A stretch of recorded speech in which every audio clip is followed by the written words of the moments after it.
Salut chers amis en Jésus-Christ. Aujourd'hui, nous allons réfléchir autour du thème le pardon et la réconciliation comme éléments fondamentaux dans la démarche vers la croissance spirituelle. Celui qui n'a pas fait l'expérience de l'offense, c'est soit celui qui ne mène pas une vie communautaire, ou soit celui qui n'est pas dans l'existence.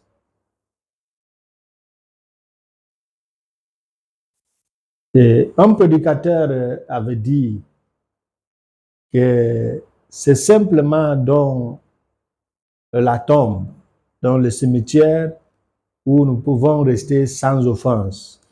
Mais j'ajoute que même dans le cimetière, il y a les morts qui ne sont pas tranquilles, qui perturbent d'autres.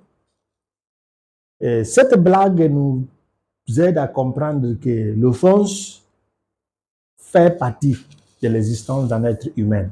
Ça veut dire qu'il nous faut apprendre à relever le défi de l'offense, à vivre avec et non pas fuir. Et c'est pourquoi l'évangile du jour nous dit une partie: si quelqu'un insulte son frère, il en répondra au grand conseil. Si quelqu'un maudit son frère, il sera passible de la géhenne de feu.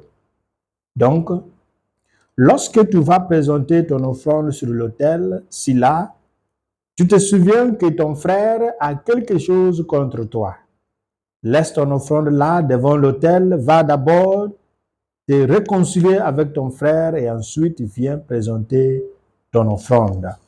Juste une petite partie de l'évangile selon saint Matthieu chapitre 5, verset 20 à 26, pour nous aider à parler du pardon et de la réconciliation.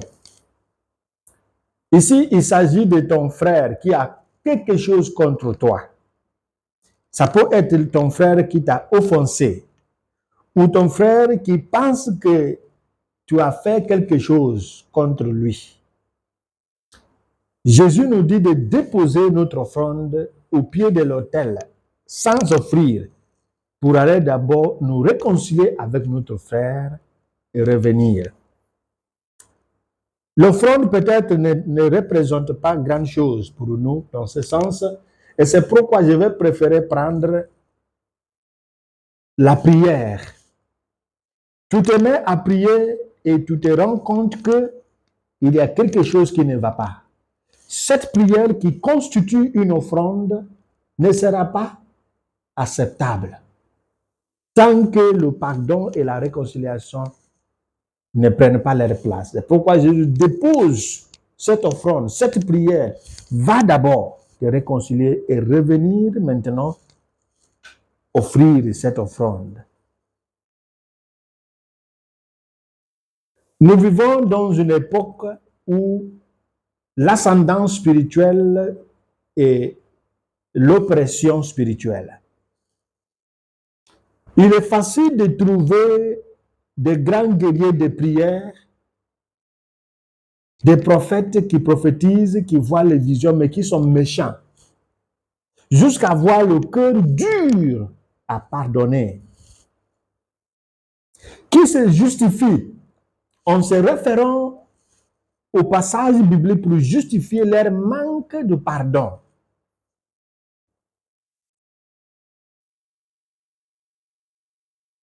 Jésus nous demande aujourd'hui de pardonner et de nous réconcilier pour que nos actions de grâce, pour que nos prières puissent constituer une oblation sainte, des holocaustes agréables à Dieu.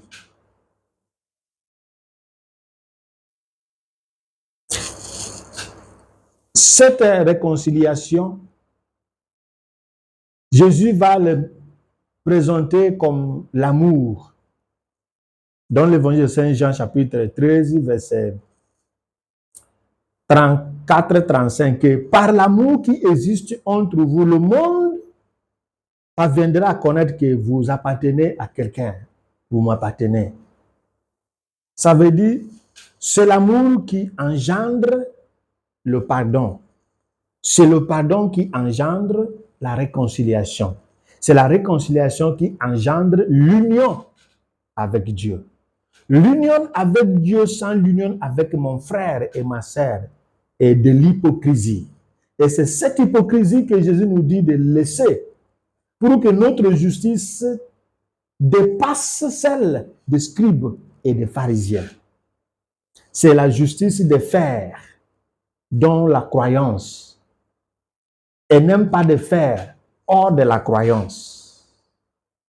Il s'agit de la justice de la sainteté ainsi que la justice de rendre ce qui est mérité à qui le mérite. Que le Seigneur qui nous entraîne nous donne le cœur, parce que ce qu'on appelle le pardon n'est pas simple. Celui qui n'a pas fait l'expérience d'être offensé ne connaîtra pas la grandeur et le poids, la douleur qui va avec le pardon. Ça veut dire de laisser ma part de vengeance, d'enlever cette personne que je porte dans mon cœur et la psychologie de sa douleur. Je l'enlève, la douleur psychologique, je l'enlève de mon cœur. Je lui dis, je te libre, je te libère, je te livre à Dieu. Mais je ne pense plus rien contre toi. Et je me permettrai aussi de laisser des biens sortir de moi jusqu'à ton endroit. C'est ça le pardon. Remettre à jour celui qui est courbé par son offense. Et c'est cette remise à jour, remise à debout qui nous permet de dire que nous sommes réconciliés avec nos frères et avec Dieu. Qui nous bénisse le Père, le Fils et le Saint-Esprit. Amen.